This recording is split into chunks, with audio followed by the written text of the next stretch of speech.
Hello, everybody, and welcome to Season 2 of the GLOBIS Stories podcast. I am your host, W. Tanner Kirk, and today I am joined with current GLOBIS MBA student, Federico Taicher. So nice to see you again. Nice to see you too. Thanks for having me. Absolutely. So Federico is taking part in the G-Incubate startup program at GLOBIS. So I'm really excited to get into that. But first, as always, I'm always interested to hear about our students' Japan journey. So Federico, you grew up in Israel, and we're here now sitting in beautiful gray Tokyo, Japan. What got you to Japan? We will have to start in Argentina to actually cover the whole journey. I'm here with it. My name maybe gives it away, but I was born in Argentina. Yeah. I grew up in Argentina up until the age of 12 as a Jew, basically, as a member of the Argentinian Jewish community with connection to the community, but also just as an Argentinian kid, basically. Sure, yeah. Because we were Jewish, when I was 12 years old, my family decided to move to Israel. Now, I don't know if you know, but Israel has a law, basically a law of return, where any Jew from anywhere in the world can at any time decide to go and live in Israel, and basically you become an Israeli citizen by right. So my family did that, and we moved to Israel when I was 12 years old. So I grew up in Israel since the age of 12 up until 28 when I came to Japan. That was March 2018. I've always been drawn to languages. That's was a big interest for me. I studied German when I was in elementary school because I went to a German school for a few years, and before that, well, of course, in Jewish school you study Hebrew. So, somewhere in Israel when I was relatively a young teenager, or a bit before in Argentina, I started to take interest in the writing systems mostly of the Japanese language. Like the symbols. Kanji. Kanji, kana. The symbols look cool. Was like, sounds like an amazing language to be able to know and speak one day. I believe that also, as a kid, watching anime and whatnot had some type of an influence on me, but I was never a huge anime geek. I was a geek in general, but not a huge anime geek per se. But I believe everything together kind of boiled up into, and I don't know why it hit me through the language specifically. Yeah. So I started working straight fresh off. In Israel, the army is mandatory. So we do from 18 to 21. And university comes afterwards. But I took a bit of a different path, and after the army, I actually joined a company to work. And I decided to do my undergraduate degree while working full-time a bit later on. But that decision came later. But so I started working, and I worked for a year or two, and then I decided I wanted to start my undergraduate degree, but while working. And I told my boss, before that, I want to do a trip before I start studying. So I'm going to take, a few days off, and I'm going to go abroad. And when I was asking for permission to leave work for a few days to take a leave of absence, he told me, "Where are you going?" I said, I'm between New York and Tokyo, I told him. And he looked at me and said, "Well, we're going to Tokyo." But this was 2013. And I told him, well, I assume that I will find people to go with me to New York later on in my life, but I'm not sure if someone will join me to Tokyo. So I want to do it while I'm alone and I can go and do whatever I want. He told me, "Oh, look, there is a convention in Tokyo. If you want, we can arrange that you go to the convention as well. And maybe get a few days of actually, meeting some potential business partners in that side of the world." I said, "Cool, yeah, that sounds cool." So I came in 2013 to AdTech Tokyo in October. I stayed here for 2 weeks.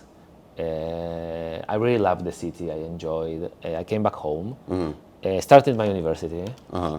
By the end of 2015, I met the lady who today is my wife. Back then, we met through a mutual friend. She's Japanese, but we met in Israel. She was working in Israel. We started dating. We started living in Israel. I came one more time to Japan with my school, actually, with university, for a short summer program, as an exchange program, in 2016 to Ichikawa to Chiba. And then in 2017, the company that I worked for up until recently bought a Japanese company. I came one more time here just to see like the company and kind of start the process of more working closely together. And eventually I was offered if I wanted to come here and be the person on the ground. After the acquisition was done, to basically foster the communication and the collaboration between the Israeli headquarters and the Japanese office. Nice. That's awesome. So we are here since March 2018. Okay. Yes. Nice. So it really sounds like things just kind of fell into place for you. Yeah. You know? I want to believe that I was also able to take advantage of the opportunities, but yes, I was definitely very, very lucky. I don't, like, everything just fell into place. Yeah, that's really awesome. But like you said, I mean, I think it's important. You have to, when opportunities arise, you have to take them, you know? Yeah. So were you studying Japanese before this? Like, are you able to speak Japanese? Yes, I have JLPT N1, so I can speak Japanese. Yeah. The big chunk of my Japanese studies have been done in Japan since I arrived. The first 4 years, up until I passed JLPT N1, so the first 4 years. I went to Japanese school once a week after work, and I also took advantage of all the conversational meetups and stuff that the Koyakusho had where I lived. Sure. So I tried to really nurture my Japanese knowledge. You speak 4 languages? Yes, I do. Yes, I did a little bit of like research. You're a polyglot. You know. That will be that. Yeah. I'd like to ask people too. I'm curious. Like, do you have any advice for people studying languages? It doesn't necessarily have to be Japanese, but obviously, I think a lot of our audience is people that are interested in coming to Japan. I think a big part of finding success in Japan, I'm sure you can probably vouch for this, being able to speak the language goes a very long way. Yeah. So I'm always curious, especially you have N1. I have to say that once you start speaking more languages, the quality at which you speak each of the languages kind of goes down a bit. So keep that in mind. I mean, it's not drastic, but sometimes I would remember a word only in English and Japanese, or sometimes only in Spanish and Hebrew, and I would not have the same word in all 4 languages. Starts getting crowded. Yeah, but it is. I think that there are a few things. So I had the privilege to be able to learn Hebrew at a relatively late age. Okay. Yeah. I mean, I was a teenager, 12, 13, but so this is how it works. In Argentina, I studied in Hebrew school, at a Jewish school. It's not true, it's a school, but in the afternoon, we had 2 hours of Hebrew a day. Right. You don't learn anything from 2 hours in elementary school. It was very basic level. It's just to know the letters, basically to be able to read the Old Testament, really. I mean, that level of Hebrew. Sure. And when we arrived to Israel, Israel has a very good system of getting immigrants into the workforce or into society, because it's an immigrant country. That's what the country has been doing since since establishment of the state. Sure. So they have waves of what we call aliyah, which is going to Israel, right? So we have waves of immigration, and then those immigrants are put into dedicated Hebrew schools, and people come up basically they hit the ground running. Yeah. So the idea is to get someone, an adult, not a kid, but an adult, be able to join the workforce by a year after they joined Israel, basically. Sure. So because they have those systems in place, they're very good at teaching language to people. So I was able to benefit from Israel teaching me Hebrew at a very young age. Right. And what helped me then was understanding the language as a system. Eventually, when I got fluent in Hebrew to the point that I could just lead my life, and today I think I speak Hebrew the best of all the languages I speak. But when I then started studying Japanese, started learning Japanese, especially here in Japan, and eventually taking the JLPT. What also helped me a lot, or this is how I think about things also, it's a system. So things have to fall into place. Sure. And once you find like the right slot, it's kind of like a puzzle, right? You need to put the things in the right puzzle, and then once you understand the rule, it's easy to apply then in different settings because you understand how the rule works. So I studied languages very well through grammar, actually, and through the structure of the language. But I also believe it's different for each person. Yeah. I will say, the more languages you study, the easier it becomes. Right. I guess your brain starts to kind of develop those like synapses, you start making those connections. It's funny you say that too, because we ask basically everybody who comes on the podcast if they're polyglots or can speak multiple languages. And some people, like you said, everyone is different. So I've gotten the puzzle answer before, and I think some people's brains work that way. And then I've also heard from other people like, don't think of it like a puzzle, just like it's trial by fire or like through conversation and just kind of like naturally learning. Yeah, I mean, I think a good takeaway is like it depends on who you are as a person and what feels natural to you. I feel like for some people, like me especially, I get really nervous speaking Japanese still. I get really in my head about making mistakes. Did you find that you have that problem, or? No, the trial by fire theory is also true. I mean, both statements are true. And I think that the trial by fire speaks exactly of this, of, okay, you should be able to speak at your very low level when you start learning, without the inhibition of, I'll make a mistake, or maybe I will not be good enough, or people will make fun of me, or I will not sound well enough, or whatever. I actually used to ask people to correct me. Sure, I will not take it personally. It's the opposite. You're doing me a favor, so please correct me every time. And I think there's a few reasons why I don't get shy when speaking a new language, or we're doing something that I'm not good at, and I try to make it work. It's because I believe there is no shame in failure if you're really trying. Generally speaking, the Israeli culture is a culture of better to try and fail than not trying. Sure. There is a saying in Hebrew, is mitbayesh mityabesh, which is if you're shy, you're going to end up dry. Something like that, which is basically don't be shy, do it. And maximum will fail. Well, what's the big deal, right? Yeah. And you'll learn from it, and you'll do it better next time. Right. And so that cultural aspect also brings me to not being afraid. And I spoke very poor Japanese at the beginning at the office with other 30 Japanese people when I just was starting here. And I told them, look, I mean, I'm doing my best to try and speak your language. Be patient with me. It will eventually happen. Yeah. I think one of the biggest things too is like people really appreciate that you even like try, and especially if you like intend to move to Japan and live here, a huge part of that is being able to at least speak the language at like some sort of functional level. Yeah. And putting in that effort goes a long way to assimilating and being a part of the community. Yeah, that is true. So we come to Japan in 2018. Yes. And then so what brought you to GLOBIS? So I, as mentioned, I got here, was working, studied Japanese, finished my GLPT, passed GLPT 1. There's always more to learn. It's never over. Yeah, but I decided that it was the time to maybe stop for a bit with the Japanese studying and do something else. I always knew that at some point I will do another degree. So my undergrad is in economics, but I never knew what I wanted to do next. I always knew I wanted to do something, but I did always have aspirations to eventually lead something and become a leader. And my wife said, Fede, you seem lately like you need a new challenge. And you were talking before about doing a degree. Why don't you go and do an MBA or do a degree in general, right? And I had an MBA in mind in general because I knew that it's kind of like this very holistic doctrine that I like to call it like it's kind of a CEO bootcamp, right? In a way. Yeah. And so I like that aspect of it. I started researching for business schools. There were a few on the pipe, and I eventually decided for GLOBIS because of the community that they foster. I think that one of the most important things of an MBA is your networking, and is the people you study with, and surrounding yourself with people better than you. I always believe in that. So when I came to a trial class in GLOBIS, which was in Japanese actually. Okay.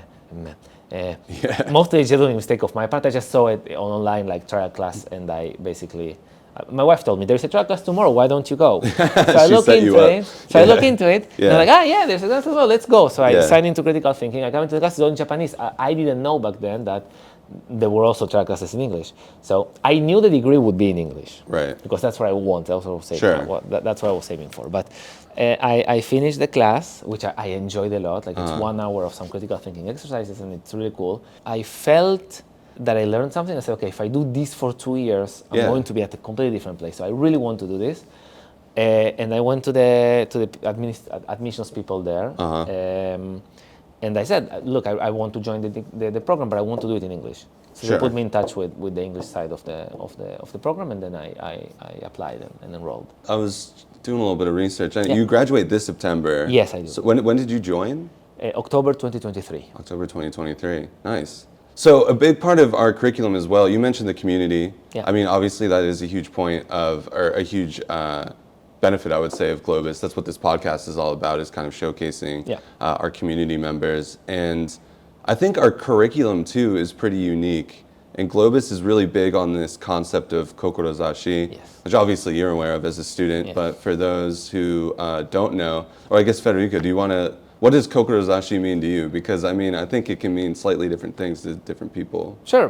So kokorozashi to me means understanding who you are and where are you headed and what do you want to do. Right. Why are you here, and how can you best fulfill your purpose? That is kokorozashi to me. Now, I have to say that to me specifically, it can be fluid. So I believe that it can change with time. Yeah, absolutely. And I don't believe that it has to be a bigger than life goal. I believe that it has to be a goal for life. Right. If that makes sense. Yeah, absolutely. Yeah. Yeah, I think like it can often be compared to the concept of ikigai, which I think is more colloquial in the Western, world. A lot of people know what ikigai is, so it's that concept of like the Venn diagram. Yeah. But like you said, kokorozashi is more of like a fluid purpose that keeps you moving forward. In a GLOBIS, we try to frame it in a more professional sense, I would say. And on that, I'm really interested to hear about your kokorozashi journey, especially because you're currently working on the G-Incubates. So I'm really interested to hear about what inspired you to get into it. So if you could explain to the audience what G-Incubate is and your experience with that, I'd love to hear about it. So G-Incubate is a course in the program that allows aspiring entrepreneurs to pitch a business idea to the GLOBIS committee, to the course committee, and upon acceptance you have to go through a screening process. But upon acceptance, you can join a course where a lecturer of GLOBIS walks you through the steps to preparing a business plan and to make it robust enough where it can be up to par to being a finalist on the G Challenge business plan contest, which if you then do well at, you are eligible to getting funding from GLOBIS Capital Partners. So that is the gist of it. It's presented at the beginning of the degree, but it's when you actually take it is by the end of the degree, so it's a 6-month course instead of a 3-month course. It happens once a month, and you have a team. Now the team has to be people within your cohort. You can have external people, but to join the class it has to be within your cohort. And you go through all the essential steps of creating a business plan, validating assumptions, seeing if your solution has a good problem fit. We try to polish that plan to the point where it can stand as an actual pitch to investors. Right. That's the idea. Yeah, and I mean, so talk about like seizing the opportunities when they come. I think that's pretty awesome. And GLOBIS, like we have the opportunity here to really, you're not only just, you're earning an MBA, you're getting access to the network, but I think it's awesome to see students like yourself take advantage of the opportunities to really be able to take your kokorozashi and then turn it into a reality. And if that's starting your own business, there's opportunities here to get that to a workable point. Are you able to talk about your pitch, or are you? I'd love to hear about it. I don't know how much it's. I can speak in broad strokes, mainly because as with any ideation process, things might change. Sure. We are still in the process of doing this, but generally speaking, we want to bring not innovation, but we want to bring more transparency and use technology to enable trading card game players and collectors to have better access to information about the hobby and be able to engage with it for a more affordable amount of money. It's a notoriously expensive hobby. Yeah. We also want to foster the communities that this type of games bring. We believe and we know that, and also from all the interviews we've conducted with all our potential users, we believe that most people are in these games mainly for their social value, being able to play with other people, express yourself, meet new people or further engage with already existing people through these games is something very, very big. Many people credit almost their entire social life to this game. Yeah, sure. So, or one of these games, right? So it's a very unique hobby.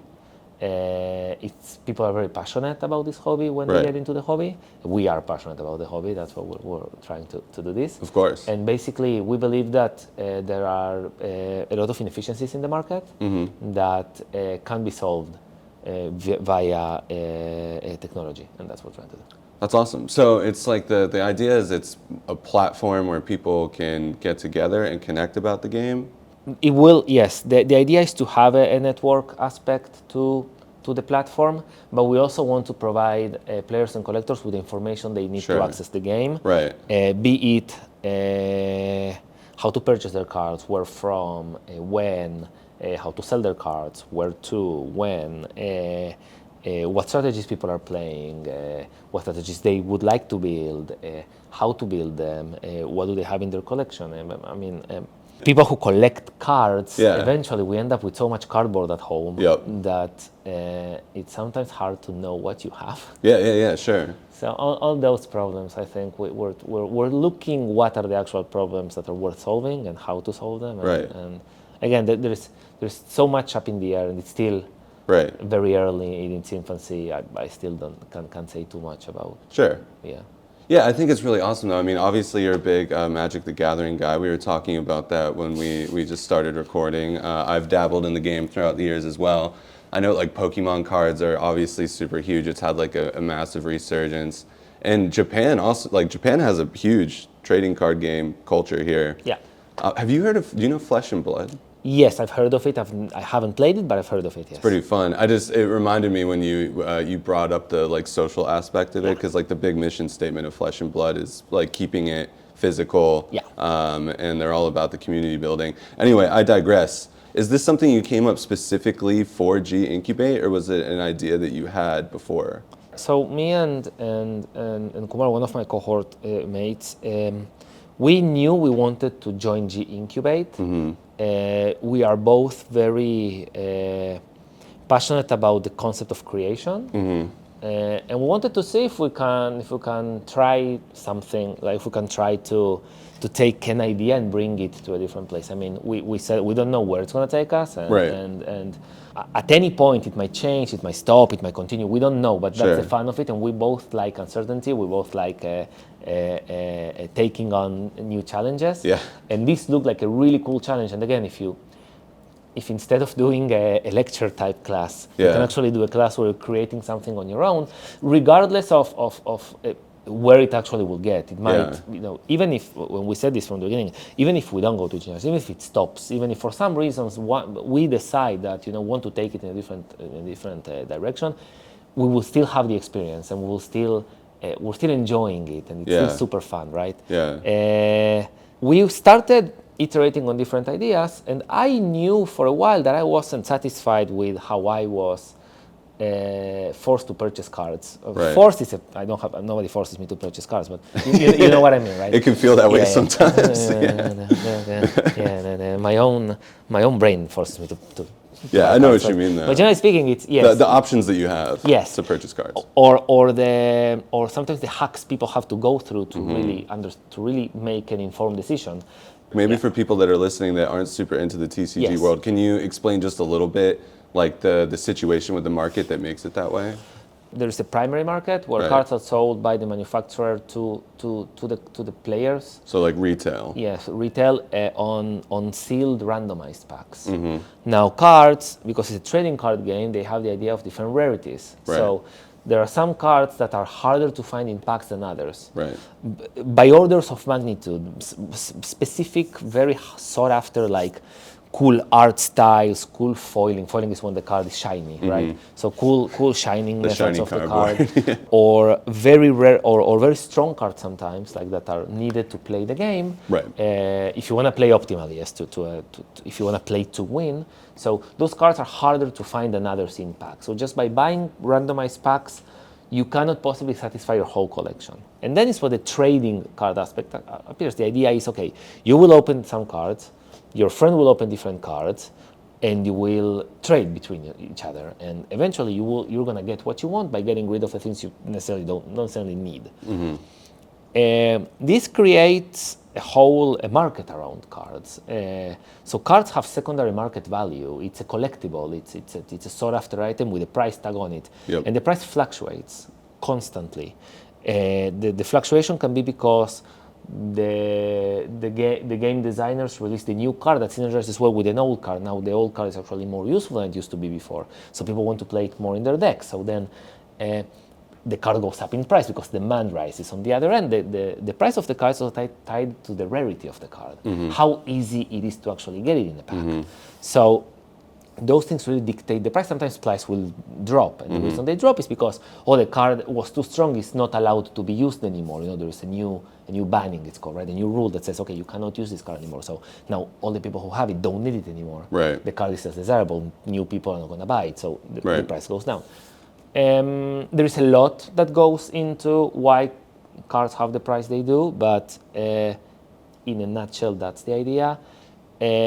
So if you want to buy a card, either to collect it or to play it, you are, as a player, as a collector as well, but better off buying the card in the secondary market usually. Right? Because you're not taking the risk of not getting the card. But you could buy 1,000 packs and not get the one card you want. Right. So that carries a premium. There are many options to buy, many different stores, many different retailers, people you can buy from, and finding the best deal or finding the best option or finding who has exactly the amounts you need is tricky. Right. I mean, there's a lot that the user has to do to reach those. And and there's like major players on the secondary market that can kind of like dictate the price, or people use those major players as kind of like a checkpoint, I guess I would say. Yes, a benchmark. Yeah, a benchmark. Thank you. Yeah. So I like this idea of like bringing more like open transparency to the market and making it easier to connect with people. Because like we just said, when major people kind of start to control the market, it can dictate how things go. Do you feel that way? Or? I mean, again, there is.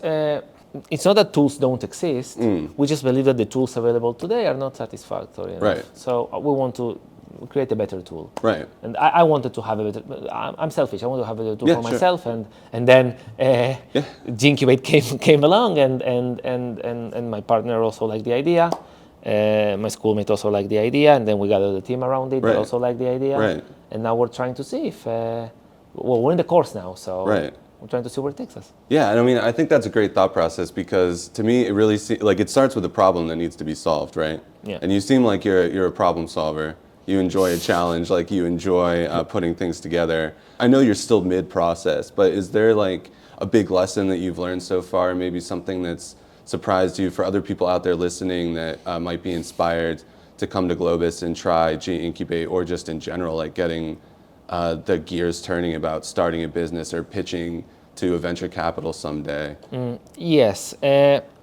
Having an idea is relatively, I won't say easy, but it's the fun part of the process. But then putting your idea into like up to scrutiny and challenging your own assumptions and challenging your own biases and making sure you trust the data. First of all, make sure you gather data. Yeah. And then that you trust the data you gather, and that you do not gather data with the purpose of confirming your own biases is a challenge. We all are I believe that we all are optimistic by nature to a certain extent. So we want to make sure that we are not wasting our time or wasting our resources or whatever, but understanding early on that the idea is not good is actually a good thing, because you're not wasting more resources on a bad idea. That's a realization that I think it's important to have. Like, don't be afraid of eventually realizing, this is not it. Right. And if you approach it with that mindset, then you're going to be as objective as you can. Yeah. Because you need to be objective, because your customers, investors, whoever it will be, they don't necessarily share the same ownership you share for your baby, right? For your idea in your head. Of course. Yeah. So if for them it's not valuable, it's not valuable, and that's it. Yeah. Like you and I play Magic, so when you tell me about the idea, I'm immediately excited about it. But if there's a potential investor who doesn't know what Magic the Gathering is, how do you make that sound compelling? Well, with the caveat that all this is still strictly academic, because we're in a course in G-Incubate, like we are in a course in a closed environment. I mean, we haven't taken this anywhere. So what I can tell you is that when we pitched the idea to the G-Incubate committee, the concept was understood. So and again, we didn't pitch it. Well, I did explain it to people who gave us advice on how to brush up the first very initial plan, and like some of the lecturers at GLOBIS, that they give a G-Challenge, future G-Challenge contestants, like a time with them to brush up their plan and whatnot. So I did explain it, and I saw they did understand the concept. And when we actually submitted the deck itself, the feedback that we got conveyed that they understand the idea. Right. So I do believe that we were able to articulate it properly and to explain what is the problem we see and what's the solution we want to bring to to this problem. Now, it's important to state though that it's a business school, so the people who read our deck are used to reading business ideas. Sure. So, yes. So I think that plays a role, but if you explain it in business terms, then it's usually there is a common language, right? I think that's a big takeaway, though, right? Like you need to approach it almost like I don't want to say remove the emotion from it, but you approach it like pragmatically. Like there's an issue in a market, you have the data points to demonstrate what that issue is, and then this idea can solve that problem or potentially solve that problem. I think that's really exciting, man. Wrapping up, what future plans for Federico? I mean, you're getting ready to graduate in September. Yes. After that, do you have what's in the future? Well, actually, the most exciting thing going on also right now is I'm starting a new position in a new company. Yeah. Congratulations. Thank you. So it's a company. I work in the ad tech industry, so online advertising, ad technology. And I'm joining a company that just a few months ago started their operation in Japan. They're a very well-established and international company, but we just started the office in Japan. I get the opportunity to build something from the ground up with them and join an exciting and a new environment that will foster innovation, which is what I like, and entrepreneurship, which is what I like. That's awesome. So, I mean, I don't know where the future will take me. I'm graduating and I'm having this new challenge as well, which I really want to give it my 100%. So I'm currently really excited about creation as a whole. Continuing to develop in G-Incubate. That we still have a long way to go. But at the same time, I want to develop in my professional career and have a very positive impact at the new place that I'm joining. It's incredibly exciting, man. Congratulations again. Thank you. We love to hear the success stories with our student body.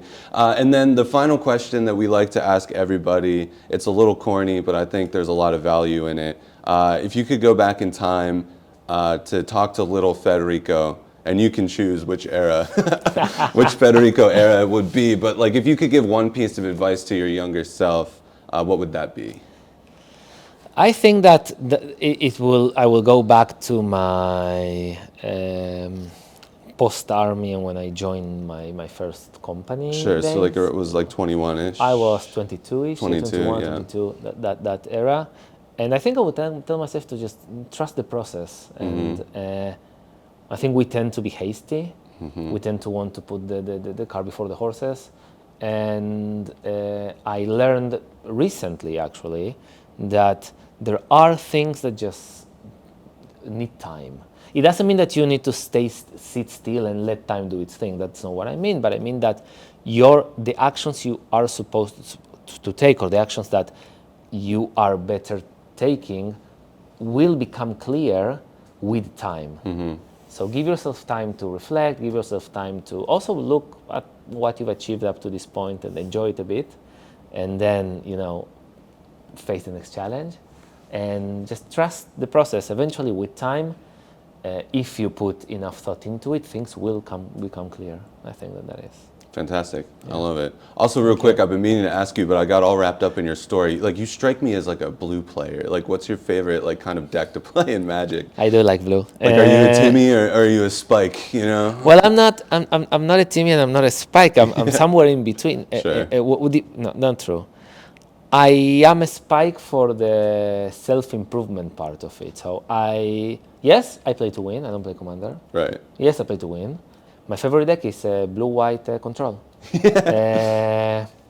We are here for a good time, not for a short time. Amen. So let's play 18 turns and I will eventually win. Yeah, that's awesome. Yeah. Real quick, like in the game Magic the Gathering, like there's different colors for the cards and they all have their own like different play styles. And blue and white, or the blue-white combination tends to be really focused on controlling what the other player can do and kind of thinking 3 steps ahead. So just with your like problem-solving mindset and the way that you've approached language acquisition and coming to Japan and your work on the G-Incubate course, it just struck me that way. And it's funny because I'm mono red all the way, which is just like put a bunch of monsters on the board and go as fast as possible. So. Which is usually what I lose to. Yeah, different philosophies. But anyway, Federico, it was so nice to talk to you, man. Thank you so much for coming on the podcast. No, thanks for having me. It was a pleasure. Yeah, absolutely. And thank you guys so much for listening and watching all around the world. And until next time, see you later.